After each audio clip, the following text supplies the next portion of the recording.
Mira, Randy, primero decir que uno de los factores, ¿no?, que explica por qué Fidel ha sobrevivido a 10 administraciones, yo diría que a 11 administraciones, porque también haber resistido ya los 2 mandatos de la administración Obama también es un resultado de las enseñanzas y de la obra de Fidel Castro. Está en que, como dijo Gabriel García Márquez, un momento en esas cosas bellísimas que ha escrito de Fidel, después de Cuba, el país del cual Fidel conoce más son los Estados Unidos. Y eso desde los primeros momentos de la revolución, su sistema político, su sociedad. Es decir, Fidel siempre ha estado por delante, incluso también de esos adversarios que han pasado una y otra vez por la Casa Blanca, ya sean demócratas, republicanos. Yo diría que es el mayor experto que hemos tenido realmente del tema de los Estados Unidos. Y a ese tema le ha dedicado horas larguísimas durante muchísimos años, intercambiar con figuras importantísimas de los Estados Unidos, con políticos, con congresistas que han pasado por Cuba, y tiene un olfato tremendo precisamente para eso, ¿no?, para siempre estar por delante, y eso explica también la victoria que ya Rolando mencionaba en Girón, que fue la mayor derrota política en la carrera de Kennedy, un hombre que estaba acostumbrado a vencer una y otra vez. Y también Rolando mencionaba la crisis de octubre, que es un momento cumbre, yo creo, en esa relación con los Estados Unidos, y que, como decía el Che, ¿no?, nunca brilló tanto un estadista como aquellos días tristes y luminosos de la crisis de octubre. Y hay que decir que, bueno, en gran medida el prestigio de la revolución, el prestigio moral, político, se logró salvar en aquella coyuntura gracias al papel de Fidel. Es decir, Fidel no permitió que jamás se nos viera la imagen de Cuba fuera como la imagen de una ficha de cambio, como que éramos unos satélites, ¿no? Y esa posición tan firme, tan certera de plantear los 5 puntos, de no dejarse presionar, de no dejarse inspeccionar, yo creo que fue una batalla diplomática y política muy importante que libró Fidel en esos días. Pero bueno, me preguntaba sobre este mito, ¿no?, que es un mito que se ha construido sobre todo por los adversarios, los enemigos de la revolución durante años, a presentar a Fidel como el gran obstáculo para la normalización, incluso lo sitúan como si fuera el origen del conflicto entre Cuba y Estados Unidos, y sabemos bien los cubanos que el conflicto Cuba-Estados Unidos no empezó en el 59, no empezó ni siquiera cuando se establecieron las relaciones con la Unión Soviética, que es un conflicto ancestral. Y por otro lado, que Cuba y Estados Unidos jamás han tenido relaciones normales. No lo tuvo en el siglo XIX, no lo tuvo durante esa ignominiosa república neocolonial burguesa, para nada. Y lo otro es que si hay algo que demuestran, por ejemplo, cuando uno empieza a investigar los documentos cubanos y los propios documentos desclasificados en los Estados Unidos, que si ha habido alguien que ha tenido una voluntad de diálogo, una voluntad de buscar algún tipo de mejoría de las relaciones, desde 1959 hasta los últimos años en que estuvo al frente de nuestro país, ha sido Fidel Castro, por supuesto, bajo la lógica y bajo la idea de que la soberanía de Cuba y los principios jamás van a estar en la mesa de negociación con los Estados Unidos, tanto sea en política exterior como en política interna.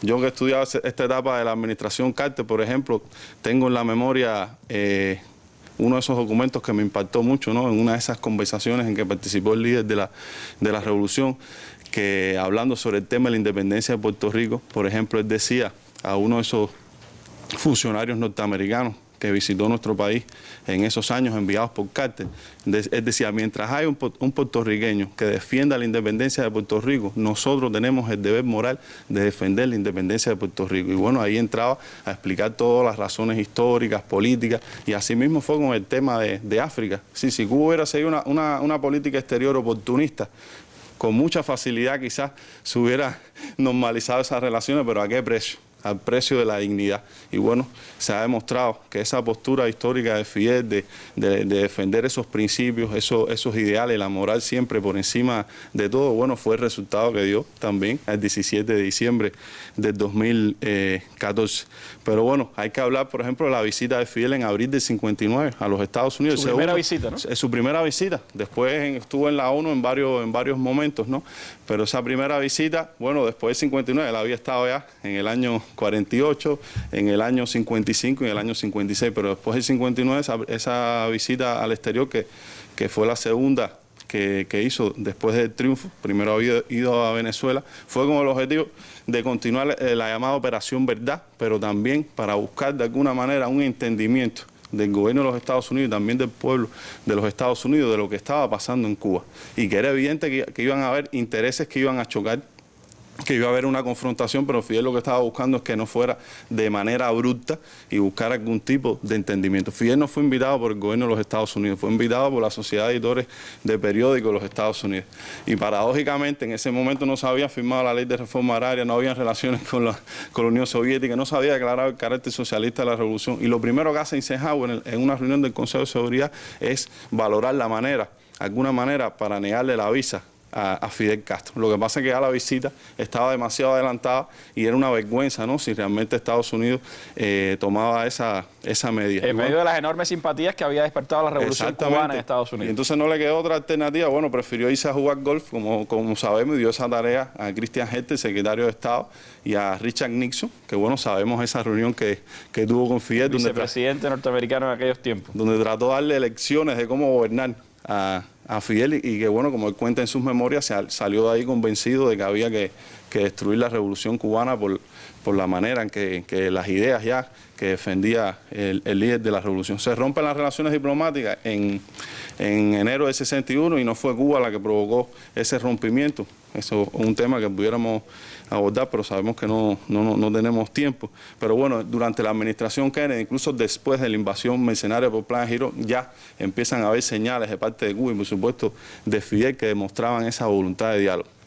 La primera señal la dio el propio Che Guevara en Montevideo durante aquella reunión en Uruguay, cuando se reúne con el asesor joven, uno de los asesores más jóvenes que tenía Kennedy para América Latina, Richard Godwin. Y bueno, el Che trasladó una rama de olivo en ese momento. El Che no iba a hacer eso sin tener algún tipo de comunión, ¿no? Es decir, con el líder de la revolución. Por supuesto, Kennedy en ese momento, con su dignidad herida, en lo menos que estaba pensando era en algún tipo de diálogo con Cuba, estaba pensando ya en el desquite. Después se aprobaría la Operación Mangosta, que sabemos, ¿no?, en noviembre de ese año. Pero bueno, Fidel siguió con esa voluntad, y sobre todo en el año 63, ya Estados Unidos tenía un cúmulo de informaciones por distintas vías, por ejemplo, a través de la periodista Lisa Howard. No sé si teníamos unas imágenes que hay fotos, ¿no?, de eso que lo reflejan, ¿no?, entrevistas que tuvo Fidel con Lisa Howard a través de esta periodista, y primero a través del abogado James Donovan, que había sido... ahí están las imágenes. El abogado James Donovan, que había negociado con Fidel la liberación de los mercenarios de Girón. Ya a través de él, Fidel también sabía, por supuesto, que podía trasladar una serie de mensajes a la administración Kennedy expresando esta voluntad de diálogo. Bueno, que se hizo hasta una película, pero bueno, por supuesto, este pasaje no llegó hasta ahí. No se aborda, ¿no?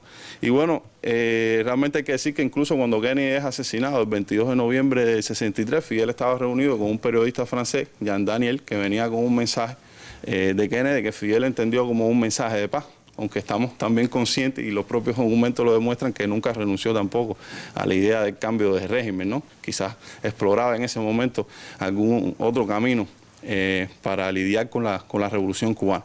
Asesinan a Kennedy, pero Fidel, no obstante, sigue con esa disposición al diálogo. Y Randy, yo quisiera rápidamente, porque este documento ilustra mejor que cualquier ejemplo, ¿no?, esta posición histórica de Fidel durante todas las administraciones norteamericanas, que es un mensaje verbal que le envía Fidel a través de la periodista Lisa Howard al presidente Johnson, que bueno, acababa de asumir la presidencia de los Estados Unidos en ese momento. Estamos hablando febrero del 64, es decir, unos meses después. Fidel dice: dígale al presidente, y no puedo subrayar esto con demasiada fuerza, que espero seriamente que Cuba y los Estados Unidos puedan sentarse en su momento en una atmósfera de buena voluntad y de mutuo respeto a negociar nuestras diferencias. Creo que no existen áreas polémicas entre nosotros que no puedan discutirse y solucionarse en un ambiente de comprensión mutua. Pero primero, por supuesto, es necesario analizar nuestras diferencias. Ahora, considero que esta hostilidad entre Cuba y los Estados Unidos es tanto innatural como innecesaria y puede ser eliminada. Dígale al presidente que no debe interpretar mi actitud conciliadora, mi deseo de conversar, como una señal de debilidad. una interpretación así sería un grave error de cálculo. No estamos débiles. La revolución es fuerte, muy fuerte. Nada absolutamente que los Estados Unidos pueda hacer destruirá la revolución. Sí, somos fuertes. Y es desde esa posición de fuerza que deseamos resolver nuestras diferencias con los Estados Unidos y vivir en paz con todas las naciones del mundo. Realmente este documento es una joya, ¿no? Pero hay muchísimos otros documentos. Es decir, porque no fue el único mensaje que Fidel envió y señales de alguna manera, ¿no?, que envió Fidel a Johnson, al propio presidente Nixon después a través del embajador suizo se le envía también un mensaje. Y cuando la iniciativa del acercamiento, de buscar algún tipo de diálogo vino del lado norteamericano, Fidel, por ejemplo en el periodo de Gerald Ford, el periodo republicano, y después también el periodo demócrata de Jimmy Carter, que vino, realmente la iniciativa vino primero del lado norteamericano, Fidel mostró también la misma voluntad, ¿no?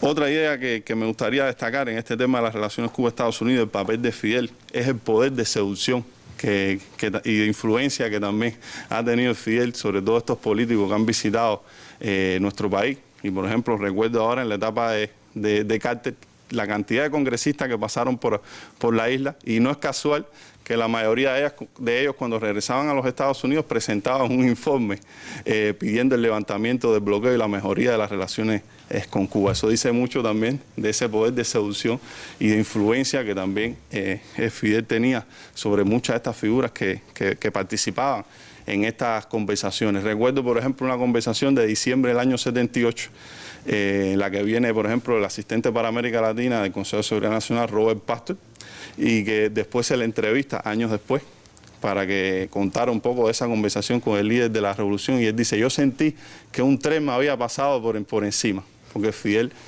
a cada argumento que ellos presentaban, Fidel presentaba 10, 20 argumentos realmente aplastantes, defendiendo, ¿no?, las posturas de la revolución. Yo creo que nos ha enseñado a ser antiimperialistas, pero siempre distinguiendo ese antiimperialismo de ser antiestadounidense, y que nuestra política siempre ha estado basada en ideas, ha estado basada en principios, pero no en odio y fanatismo. Yo creo que eso es unas enseñanzas y un legado que también nos deja Fidel, y esa ética política también hacia el adversario. Recordar muy rápidamente que gracias a la Revolución Cubana y al propio Fidel Castro se logró abortar un plan de atentado contra el presidente Reagan en los años 80. En los momentos en que Cuba parecía destinada a una invasión norteamericana, y cuando el adversario parecía el más poderoso, pues precisamente Cuba tuvo ese gesto de principio, ese gesto también de respeto hacia la vida humana, y creo que esta parte también de la filosofía, de la ética política de Fidel Castro en toda su vida. Gracias, Eliel.